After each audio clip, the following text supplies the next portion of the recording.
Hello all my dear friends, my name is Nitesh. Welcome back to Maths by Ashish sir classes. Friends, आज हम करेंगे vocabulary, one word और idiom. Vocabulary में सिनोनियम और antonym. और ये सारा का सारा हमने जो आज का वोकैब लिया है, ये लिया है 29 जैन 2022 के पूछे गए इंग्लिश के मेंस के पेपर से. इंग्लिश मेंस में जितने भी वोकैबलरी आए थे 29 जैन को, आज हम सारा कवर करेंगे. इसके अलावा जो 3 फैब को एग्ज़ाम हुआ था वो हम ऑलरेडी कर चुके हैं. अगर आप उसे देखना चाहते हैं तो हमारे डिस्क्रिप्शन बॉक्स में आपको उसकी लिंक मिल जाएगी. आप लिंक के जरिए हमारे प्रीवियस ईयर के टीयर 1 और टीयर 2 के पेपर का सॉल्यूशन देख सकते हैं. तो चलिए स्टार्ट करते हैं 29 जैन के इंग्लिश मेंस का वोकैब को सॉल्व करना. आपसे रिक्वेस्ट है कि आप भी साथ में अटेम्प्ट करिएगा, आंसर करिएगा. और अगर कोई ऐसा वर्ड आपको लगे जो नया हो, आपके लिए इम्पोर्टेंट हो, तो उसको प्लीज़ आप लोग राइट डाउन कर लीजिएगा. आंसर करना बिल्कुल मत भूलिएगा. तो चलिए स्टार्ट करते हैं आज के टॉपिक को. पहला जो आज हम करेंगे, ये करेंगे select the incorrectly spelled word. इसका मतलब आपके सामने 4 ऑप्शंस दिए हैं, आपको बताना है इन चारों ऑप्शंस में से किसकी स्पेलिंग गलत लिखी हुई है. चलिए देखते हैं, आप भी आंसर करिए. नेसेसरी, रेमिटेंस, एक्यूमुलेट या ओकेजन. अब आपको ज़्यादा, वैसे ये थोड़ा टफ है, मतलब चारों के चारों जो वोकैब हैं आपको डाउट हो सकता है. सबसे ज़्यादा डाउट आपका जाएगा ओकेजन में, क्योंकि हो सकता है कि आपको लगे कि इसकी स्पेलिंग होती है ओकेजन, लेकिन नहीं, डबल एस नहीं आता, डबल सी आता है. ये स्पेलिंग आपका बिल्कुल सही है. इसका राइट आंसर होगा नेसेसरी, क्योंकि नेसेसरी की स्पेलिंग गलत लिखी हुई है. नेसेसरी की सही स्पेलिंग होती है NECESSARY, यानी कि सिंगल सी लगता है, यहाँ पे आपको डबल सी दिया हुआ है. Option number first is the right answer. इसके अलावा आप मुझे कमेंट बॉक्स में 2 वर्ड की और वोकैबलरी लिख के बताएं, एक वैक्यूम और एक वैक्सीन. किस किस का बताना है? एक वैक्यूम और एक वैक्सीन. चलिए दोनों का आप मुझे स्पेलिंग लिख करके बताइए कमेंट बॉक्स में कि क्या होता है. आगे देखिए, सेम है, इसमें भी आपको इनकरेक्टली स्पेल्ड वर्ड बताना है. पढ़ते हैं, मेंटेनेंस, काउंटेनेंस, असिस्टेंस या परसेवरेंस. इसका क्या आंसर हो सकता है? Maintenance, countenance. करिए आंसर जरा. देखिए इसका जो राइट आंसर होगा वो होगा मेंटेनेंस. यहाँ पे ना NENCE आपको लग भी रहा होगा देख के कि ये गलत है, NANCE होना चाहिए मेंटेनेंस की spelling. First one is the right answer. इसके अलावा अगर आप देखना चाहें काउंटेनेंस, तो इसका मतलब होता है, इसका मीनिंग होता है किसी चीज का अपीयरेंस, एक्सप्रेशन, प्रोफाइल, जिससे उसको पहचाना जा सके. बाकी असिस्टेंस, परसेवरेंस आपको पता ही है ऑलरेडी. आगे देखिए, अब हम करेंगे select the most appropriate synonyms. आगे हमारे 3 सिनोनियम्स होने वाले हैं. इसका आंसर मैं नहीं बताऊंगा. वर्ड हमारा क्या है? पैनलाइज. पैनलाइज मैं नहीं बताऊंगा कि इसका आंसर क्या होगा, आप खुद ही मुझे बताइए. सिनोनियम मतलब हो गया सेम मीनिंग. आप बताइए पैनलाइज का मीनिंग क्या होता है और कौन सा इसका आंसर हो सकता है. Protect, pretend, praise, punish. Answer करिए मुझे इसका. अगला देखिए, अगेन है सिनोनियम और वर्ड हमारा यहाँ पे लिखा हुआ है जुडिशियस. जुडिशियस का सिमिलर वर्ड कौन सा होगा हमें ये बताना है. मैं आपको इसका आंसर नहीं बताऊंगा, आप आंसर मुझे कर दीजिएगा खुद ही. मैं जुडिशियस का आंसर बता देता हूँ. जुडिशियस का मीनिंग क्या होता है? देखिए, जुडिशियस का मतलब होता है जो इंटेलिजिबल, जिसके लिए सारी चीज़ें इंटेलिजिबल हों, वो थोड़ा इंटेलिजेंट हो, जो अच्छे से सोच समझ के फैसले ले सके, जो जिसके पास थोड़ा जो अच्छा सोच सकता हो किसी भी चीज़ के बारे में, यानी सही गलत करने का फैसला जिसके पास हो, ये होता है जुडिशियस का मतलब. अब आपके पास 4 ऑप्शंस हैं. मैं समझता हूँ कि बहुत ईजी हो गया है आपके लिए अब इसका आंसर करना. बाकी प्लेंटीफुल का मतलब मैं बता देता हूँ. प्लेंटीफुल का मतलब होता है मात्रा में ज़्यादा होना. अब आप खुद आंसर कर सकते हैं बड़े आराम से. आगे देखिए, सेलेक्ट द मोस्ट, सिनोनियम ही है ये भी, यानी आपको सिमिलर वर्ड बताना है. सिक्वेस्टर. देखिए सिक्वेस्टर्ड का मतलब होता है जैसे एकांत, मतलब ऐसा एरिया जहाँ पे कोई ज़्यादा हो ना, थोड़ा फार प्लेसेस टाइप का। सो इसका आंसर क्या हो सकता है? डेकोरेटेड, पॉलिश्ड, फ्रिक्वेंटेड या सेक्ल्यूड। देखिए सेक्ल्यूड का मतलब भी होता है एकांत, अकेलापन, दूर दराज में बिल्कुल अलग थलग। सो ये इसका सिनोनियम हो जाएगा, ये राइट आंसर है। ये हो सकता है आपके लिए थोड़ा डिफिकल्ट हो क्योंकि शायद ये प्रीवियस ईयर में नहीं पूछा गया था, लेकिन सेक्ल्यूड बहुत बार पूछा गया है। सो आप इसको अच्छे से कर लीजिएगा। आगे देखिए थ्वॉट, THWART, थ्वॉट। थ्वॉट का मतलब क्या होता है? देखिए अब हमें ढूंढना है antonym, the most appropriate antonym of the given word. Antonym का मतलब होता है विलोम शब्द, अपोजिट वर्ड। सो आपको बताना है थ्वॉट का अपोजिट क्या होगा। ध्यान से देखिए, ऑब्स्ट्रक्ट, अपोज, अपॉइंट या अलाउ। सो आपको थ्वॉट का मतलब पता होना चाहिए। थ्वॉट का मतलब होता है किसी भी चीज को रोकना, ऑब्स्टेकल डालना, रुकावट क्रिएट करना। सो ये दोनों सिनोनियम्स हैं, यानी समानार्थी शब्द। थ्वॉट का मतलब होता है ऑब्स्ट्रक्ट करना, अपोज करना। सो इसका जो राइट आंसर हो जाएगा, क्योंकि हमें एंटोनियम ढूंढना है विलोम शब्द, सो अलाउ करना किसी को, यानी कुछ काम करने की अनुमति देना, ये इसका राइट एंटोनियम विलोम शब्द हो जाएगा। आगे देखिए, आगे है आपके पास फिर से एंटोनियम और वर्ड है हमारा रिमोर्स। करिए आंसर क्या हो सकता है रिमोर्स का? Sorrow, satisfaction, regret, empathy. So remorse का मतलब होता है वैसे पछताना। क्या मतलब होता है इसका? पछताना। सो इसका आंसर क्या हो सकता है? एंटोनियम सॉरो, दुख, सेटिस्फैक्शन मतलब तृप्त रहना, बिल्कुल सेटिस्फाई रहना, संतुष्ट रहना। रिग्रेट, रिग्रेट का मतलब भी होता है पश्चाताप करना। एम्पैथी भी होती है फीलिंग। सो इसका जो राइट आंसर हो जाएगा ये हो जाएगा सेटिस्फैक्शन, क्योंकि हमें एंटोनियम ढूंढना है ना। सॉरो का मतलब होता है रिमोर्स का मतलब होता है किसी चीज का दुख होना, पछतावा होना। सेटिस्फैक्शन मतलब पूरी संतुष्टि होना, किसी प्रकार का कोई दुख पछतावा नहीं होना। ये इसका एंटोनियम हो जाएगा। आगे देखिए, आगे भी आपका एंटोनियम है, यानी आपको यहां पे भी क्या बताना है? विलोम शब्द। और वर्ड हमारा लिखा हुआ है इंडिजिनस। इंडिजिनस का मतलब क्या होता है और इसका एंटोनियम क्या होगा? नेचुरल, इनटेट, प्रिमिटिव या एलियन। देखिए आप लोगों ने सुना होगा इंडिजिनस एयरक्राफ्ट इंडियन गवर्नमेंट बनाती है, इंडिजिनस मिसाइल्स होती हैं, इंडिजिनस फाइटर प्लेन्स होते हैं। सो इंडिजिनस का मतलब होता है नेटिव, देसी, स्वदेशी, जो अपने स्थानीय प्लेस का हो। सो हमें ढूंढना है इसका एंटोनियम, नेचुरल, इननेट, प्रिमिटिव या एलियन। सो एलियन हो जाता है स्ट्रेंज। इंडिजीनियस का मतलब होता है नेटिव, जो अपने ही जगह का हो। एलियन मतलब होता है जो दूसरे जगह से आया हो। सो इसका आंसर क्या हो जाएगा? एलियन। आगे देखिए, one word substitute, a one word substitute for the given group of words.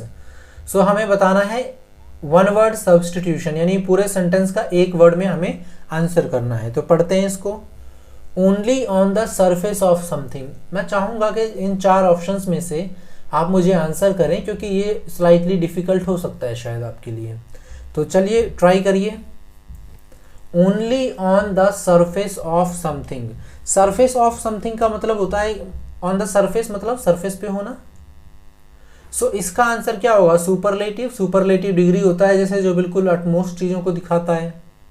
Superseding, supersede का मतलब होता है जैसे किसी की जगह लेना, किसी को रिप्लेस करना।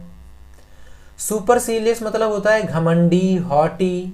और सुपरफिशियल का मतलब होता है जैसे ऑन सरफेस बोल सकते हैं आप, या नॉट डीप बोल सकते हैं आप। जैसे अगर आप कोई काम सुपरफिशियली वे में करते हैं, मतलब आप अच्छे से नहीं कर रहे हैं, सिर्फ ऊपर ऊपर आप उस चीजों को कर रहे हैं, तो इसी वजह से इसका आंसर हो जाएगा ऑप्शन नंबर डी, यानी 4। आगे देखिए, मेड ऑफ आर्टिफिशियल सब्सटेंस और मटेरियल। मेड ऑफ किस चीज का बना होना? आर्टिफिशियल सब्सटेंस या मटेरियल का। नकली, जो नकली चीजों से मिलकर बना हो उसको क्या बोलते हैं? चार ऑप्शंस हैं। आप चारों ऑप्शंस को पढ़िए और फिर इसका आंसर करिए। क्या हो सकता है? ऑफेंसिव, एक्सपेंसिव, ऑथेंटिक या सिंथेटिक। सो मुझे आई एम श्योर कि आप दो ऑप्शन तो कट कर देंगे, ऑफेंसिव और एक्सपेंसिव, क्योंकि यहाँ पर पूछ रहा है कि जो नकली चीज़ों से बना हुआ। आपके पास दो ऑप्शंस हैं, ऑथेंटिक और सिंथेटिक।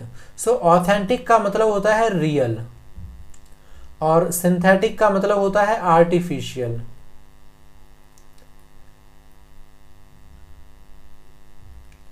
सो इसका क्या आंसर हो जाएगा? सिंथेटिक, क्योंकि सिंथेटिक का मतलब ही होता है नकली चीजें। जैसे आप लोगों ने पढ़ा होगा सिंथेटिक का काफ़ी सिंथेटिक फाइबर वगैरह का यूज़ किया जाता है। सिंथेटिक टाइप के बहुत सारे टूल्स बनाए जाते हैं जो हम घरों में यूज़ करते हैं। सो ऑथेंटिक याद रखिएगा, रियल, सिंथेटिक, आर्टिफिशियल दोनों एंटोनियम है, आपस में अपोजिट है। अगला देखिए, स्टडी ऑफ डिसीजेज यानी बीमारियों की पढ़ाई को क्या बोलते हैं? सो इन सभी के एंड में लिखा हुआ है लॉजी। सो लॉजी का मतलब होता है स्टडी। अब आपको बताना है कि इसका आंसर क्या होगा। सो चलिए करिए, मैं देखना चाहता हूं कि आप इसका क्या आंसर देते हैं। देखिए, पैथोलॉजी में पैथोस का मतलब होता है एक तरीके से फीलिंग्स, ऐसी फीलिंग्स नहीं, मतलब हमारा जो शरीर है इसकी फीलिंग्स के, कई बार हम सैड फील करते हैं, कई बार हम खुश होते हैं। सो जब हम बीमार पड़ते हैं ना तो हमारी फीलिंग्स भी खराब हो जाती हैं। सो उनकी स्टडी करने को ही बोलते हैं स्टडी ऑफ डिसीजेज। पैथोलॉजी आप लोग हमेशा जैसे डॉक्टर्स के पास जाते हैं ना, सो आप देखिएगा अगर आप दिल के डॉक्टर के पास जाते हैं तो आपको लिखा मिलेगा कार्डियोलॉजिस्ट। अगर आप न्यूरॉन से रिलेटेड किसी बीमारी के लिए डॉक्टर के स्पेशलिस्ट के पास जाते हैं तो लिखा होगा न्यूरोलॉजिस्ट। अगर आप स्किन के डॉक्टर के पास जाते हैं तो लिखा मिलेगा डर्मेटोलॉजिस्ट। सो लेकिन जब आप फीवर वगैरह होता है ना, आपको फीवर हो गया, कफ हो गया, सर्दी जुकाम, सो आप जाइएगा तो देखिएगा वहां लिखा होता है पैथोलॉजिस्ट।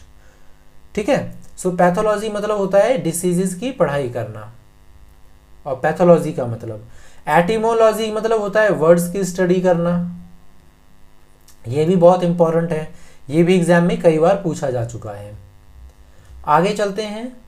अच्छा, इसके अलावा फ्रेंड्स अगर आपको कोई भी डाउट है, कोई क्वेरी है आपकी, सो आप मुझे लिखिए, टेलीग्राम में टाइप करिए VIE_English। वहाँ पर आप डायरेक्टली मेरे प्रोफाइल पे आ जाएंगे और मुझे आप अपना कोई भी व्यू रखना चाहें, कोई डाउट हो आप लिख सकते हैं। इसके अलावा हमारा maths by Ashish sir Telegram proper channel है, आप उसको सब्सक्राइब कर सकते हैं, उसका लिंक आपको डिस्क्रिप्शन में मिल जाएगा। चलिए आगे देखिए, one who possesses several talents. So उसको क्या बोलते हैं? जिसके पास काफ़ी सारे टैलेंट्स होते हैं। हालांकि इसका आंसर करना बहुत आसान है, हमने इसके बारे में डिस्कस किया था 2 क्लास पहले। क्या हो सकता है? वर्सटाइल, वर्चुअस, वर्चुअल या वर्बोज। सो वर्चुअल का मतलब तो होता है ना जैसे आभासी होता है, वर्चुअस का मतलब होता है टैलेंटेड, वर्सटाइल का मतलब भी होता है टैलेंटेड, लेकिन वर्सटाइल का मतलब होता है जिसके पास बहुत सारी टैलेंट्स हों, कई सारी, जो कई कामों को कर सके। सो सेवरल टैलेंट्स के लिए हमारा क्या आंसर हो जाएगा? वर्सटाइल। वर्चुअस मतलब होता है गुणी, किसी चीज में, किसी चीज को करने में बहुत ज्यादा प्रोफिशिएंट। और वर्बोज का मतलब होता है फुल ऑफ वर्ड्स।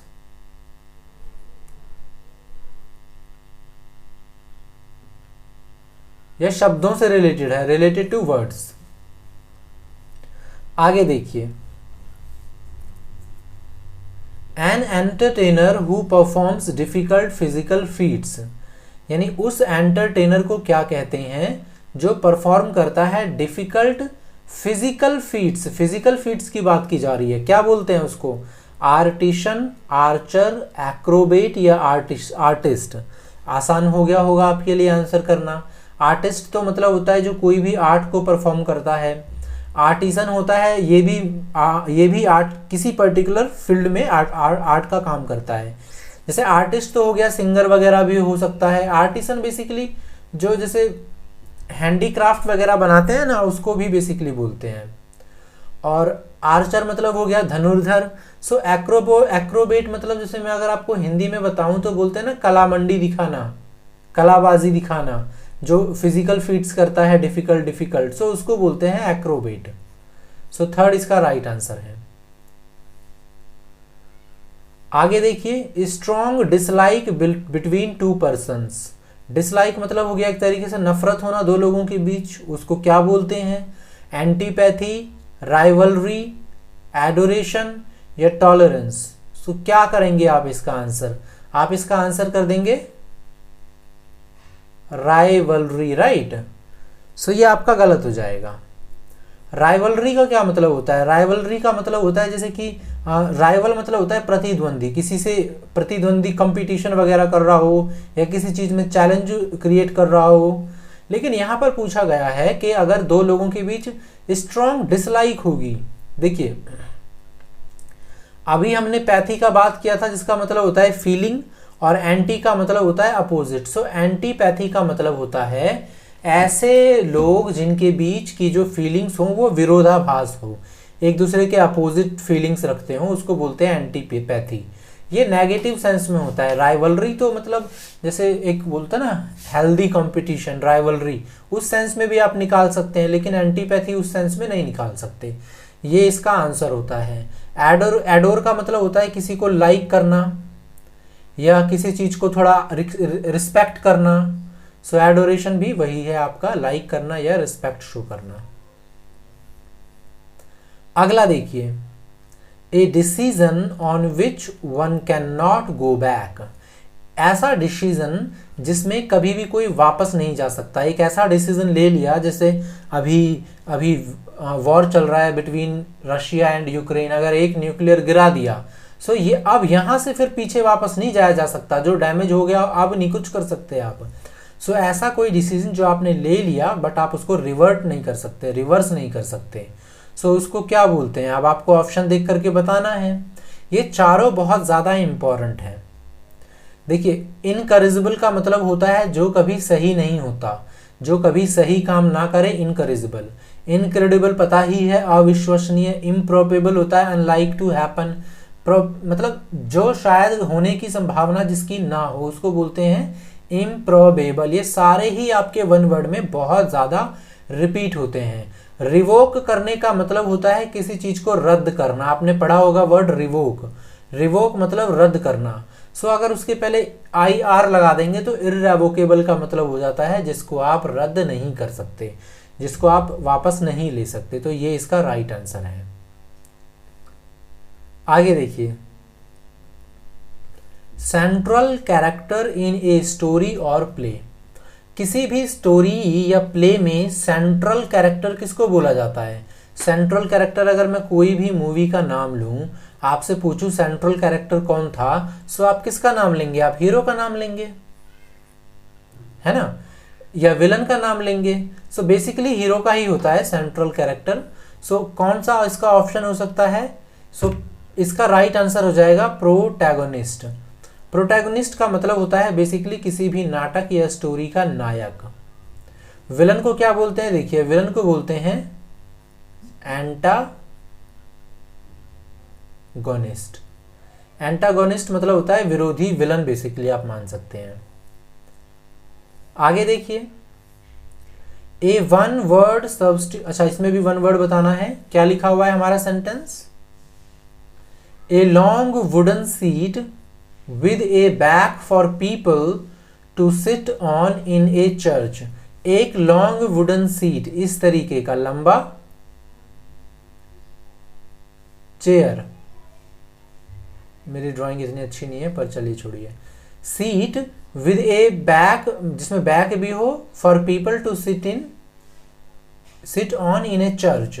चर्च की बात की जा रही है। अगर आप चर्च वगैरह में कभी विजिट किए होंगे सो आपने देखा होगा कि चेयर्स इस तरीके से थोड़ी लंबी लंबी होती हैं, कोई सिंगल सीट नहीं होती, इस तरीके से होती हैं। सो इसको क्या बोलते हैं? यहाँ पे 4 वर्ड है, मैं चारों को एक्सप्लेन कर देता हूँ। अल्टर कई बार पूछा जा चुका है, हिंदी में बोलते हैं बेदी। मैं इसको एक्सप्लेन कर देता हूँ। किसी भी रिचुअल प्लेसेस पे, धार्मिक स्थान पे एक स्टेज टाइप का होता है। जहाँ पे परफॉर्म किया जाता है रिचुअल राइट्स वगैरह, कोई भी धार्मिक चीज है तो उसको वहां पे परफॉर्म किया जाता है तो उसको बोलते हैं अल्टर। पीयू होता है, ये इसका आंसर क्या है, पीयू। पीयू मतलब होता है इन सीटों को बोलते हैं जो चर्च में रखा होता है। अब पल्पिट क्या होता है, पल्पिट भी ना चर्च में ही होता है, एक इस तरीके से लकड़ी का बना हुआ होता है और इसके पीछे पादरी खड़ा होता है, पादरी वहां से प्रीच वगैरह दे रहा होता है, उसको बोलते हैं। और ये है आयल, इसको बोलते हैं आयल। ये भी बहुत इंपॉर्टेंट है, एग्जाम में कई बार पूछा जा चुका है। आयल मतलब क्या होता है, देखिए जैसे आप मूवी वगैरह देखने जाते हैं या कहीं ऑडिटोरियम में गए या किसी सेमिनार वगैरह में गए, सो इस तरीके से यहाँ पे लोग बैठे रहते हैं, बीच में छोटा सा रास्ता होता है, पतली सी गली, जहाँ से आप जा करके अपनी सीट पोजीशंस ले सकते हैं। तो इस पतले रास्ते को बोला जाता है आयल। ठीक है, याद रखिएगा। दोनों साइड चेयर्स के बीच में पतला सा रास्ता होता है जाने का, उसको बोलते हैं आयल। सो इसका आंसर याद रखिएगा पीयू। आगे चलते हैं।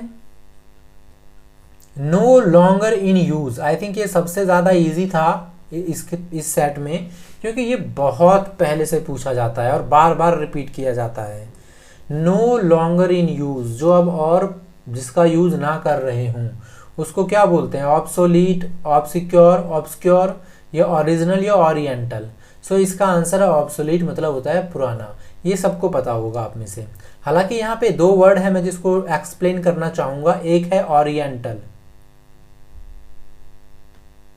जो यहाँ ऑप्शन नंबर सेकंड में लिखा हुआ है। ओरिएंटल बोलते हैं ईस्टर्न साइड को।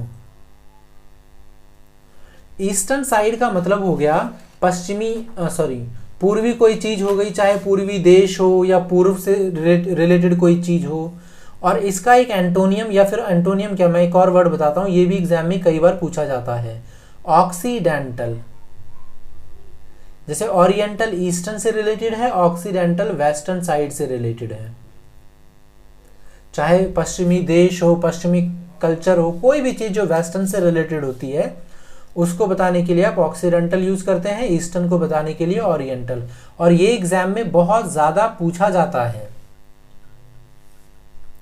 आगे देखिए, to free from restraint. To free from restraint, restraint का मतलब जैसे किसी को काबू पाना किसी पे, और पूछा है टू फ्री फ्रॉम रिस्ट्रेन, ऐसी चीज जो फ्री हो, जिसको काबू ना पाया जा सके, उसको क्या बोलेंगे। चार ऑप्शन है आपके पास, एस्केलेट, सब्जुगेट, वैलिडेट, इमेंसिपेट। सो एस्केलेट का मतलब तो होता है किसी चीज को बढ़ाना। एस्केलेट, हम मॉल वगैरह में एस्केलेटर से ऊपर जाते हैं ना। सब्जुगेट का मतलब होता है किसी को कब्जे में लेना, अधीन करना अपने। वैलिडेट आपको पता ही है, किसी को वैलिडिटी प्रोवाइड करना। और इमेंसिपेट का मतलब होता है मुक्त होना, फ्री होना। सो आपका राइट आंसर क्या हो जाएगा, इमेंसिपेट। आप इसकी स्पेलिंग भी पढ़ सकते हैं क्योंकि एग्जाम में कई बार पूछा गया है। आगे देखिए, to read between the lines. अच्छा, अब आपका ईडियम शुरू हो गया। क्या शुरू हो गया, ईडियम्स, मतलब मुहावरे। यहाँ पे आपका लिखा हुआ है to read between the lines, आपको इसका मतलब बताना है। सो रीड बिटवीन का लाइन मतलब होता है छुपा हुआ मीनिंग समझना, हिडन मीनिंग ढूंढना। सो अब आपको चार ऑप्शंस देख करके बताना है कि कौन सा ऐसा आंसर मिल सकता है। To read each line carefully, to criticize, interrupt. Option number B इसका राइट आंसर है। आप पढ़ के देखिए। मैं चाहूंगा कि क्वेश्चन पढ़ने के बाद आप वीडियो को पॉज करके खुद से आंसर ढूंढें इसका। सो क्या इसका आंसर है, to understand the implied meaning. Implied का मतलब होता है कोई ऐसी चीज जो है तो सही पर हमें पता नहीं चल रही, बिकॉज वो हिडन है। सो इम्प्लाइड का मतलब क्या हो गया, हिडन चीज। So to understand the implied meaning मतलब to read between the lines, छुपी चीजों को समझना। आगे देखिए, to meet once Waterloo. To meet once Waterloo का क्या मतलब होना चाहिए। चार ऑप्शन है आपके पास, to experience defeat, to win a match, make a foolish choice, to meet a friend. देखिए मैं आपको ये याद करवा देता हूँ। जैसे आप लोगों ने पढ़ा है battle of Panipat. So battle of Panipat में, पानीपत क्या एक प्लेस का नाम है ना, बैटल ऑफ हल्दी घाटी। सो हल्दी घाटी क्या है, एक प्लेस का नाम। बैटल ऑफ मैसूर, मैसूर क्या है, प्लेस का नाम। सो वैसे ही एक बैटल लड़ा गया था, battle of Waterloo, Netherland side कोई जगह थी ये, battle of Waterloo.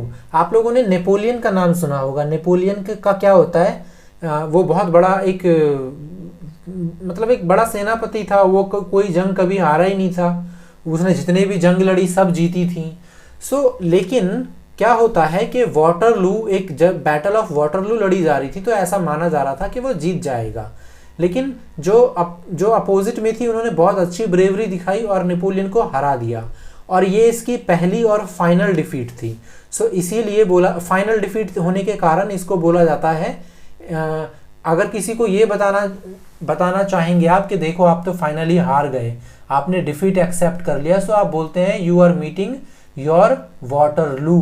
To meet once Waterloo का मतलब to meet, to experience defeat. ये इसका आंसर हो गया। आई होप कि ये आपको याद हो गया हो। कैसा लगा ये ट्रिक आप मुझे बता सकते हैं कमेंट करके, कमेंट बॉक्स में। और अगर आपको वीडियो अच्छा लगता है सो प्लीज़ आप अपने दोस्तों के साथ ज़रूर शेयर करें, ताकि ज़्यादा इसकी रीच बनेगी तो और ज़्यादा आपको वीडियोस देखने को मिलेंगे। आगे देखिए, select the most appropriate meaning of the given idiom. क्या करना है आपको, अप्रोप्रिएट मीनिंग बताना है ईडियम का। To have an axe to grind, to have an axe to grind, मैं आपको इसका मतलब बता देता हूँ। To have an axe to grind का मतलब होता है कि ग्रीडीनेस शो करना, अपना कोई सेल्फिशनेस शो करना। To have an axe to grind का मतलब अपना फायदा देखना। सो अब आपके पास 4 ऑप्शंस हैं, चारों को ढूंढेंगे, सो आपको आंसर मिलेगा ऑप्शन नंबर 4 में। To have a selfish motive, यहाँ पे सेल्फिश लिख दिया तो बस यही आंसर है, इन डूइंग समथिंग। आगे देखिए, अगेंस्ट वंस ग्रेन, खुद के ग्रेन के अगेंस्ट होना। सो इसका मतलब क्या होता है, खुद के फैमिली के विरोध में जाना, समाज के विरोध में जाना, लॉ के विरोध में जाना, या नेचर के विरोध में जाना। सो बेसिकली ना ये हैबिट के लिए यूज होता है। आपकी जो भी आदत है आप उसके अगेंस्ट चले गए, या जो भी चीज़ें सही हैं उसके अगेंस्ट आप चले गए, सो ये हो जाता है अगेंस्ट वन नेचर। क्या होता है, against one nature. So against one grain का मतलब होता है अगेंस्ट वन नेचर। आगे देखिए, keep your head, keep your head का मतलब क्या होना चाहिए। देखिए, कीप योर हेड का मतलब होता है, जैसे बोलते हैं ना अपना माथा ठंडा रखो, हिंदी में आप लोगों ने सुना होगा माथा ठंडा रखो, दिमाग ठंडा रखो। सो इसका मतलब क्या हो गया, बेसिकली अपने आप को शांत रखना। So respect your self, be furious तो अपोजिट हो गया, प्रोटेक्ट योर सेल्फ नहीं, रिमेन काम। इसका आंसर क्या है, रिमेन काम। आगे देखिए, idiom a square deal, a square deal. देखिए, ए स्क्वायर डील मैं आपको याद करवा देता हूं। ए स्क्वायर डील का मतलब होता है बिल्कुल निष्पक्ष और बिना किसी भेदभाव के कोई भी डील करना। इसका आंसर है ए fair and honest deal. Square कैसे बनता है, ऐसे। सो इसको मैं बोल सकता हूं सारे पहलुओं को समझना, सारे एस्पेक्ट को देखना। सो मतलब सभी चीजों का ध्यान रखना, चारों तरफ जो भी आपके किसी भी काम के चारों तरफ जो भी चीज है चारों तरफ को देखना, स्क्वायर को देखना, स्क्वायर को के बारे में मतलब पूरा अच्छे से जांच पड़ताल करना। सो इसका मतलब हो गया एकदम कोई भी कसर ना छोड़ना, बिल्कुल fair and square. A fair, अच्छा ये ना आपको ए फेयर एंड स्क्वायर भी लिखा मिलेगा कई जगह। So a fair and honest deal इसका राइट आंसर है। आगे देखिए, to hit below the belt.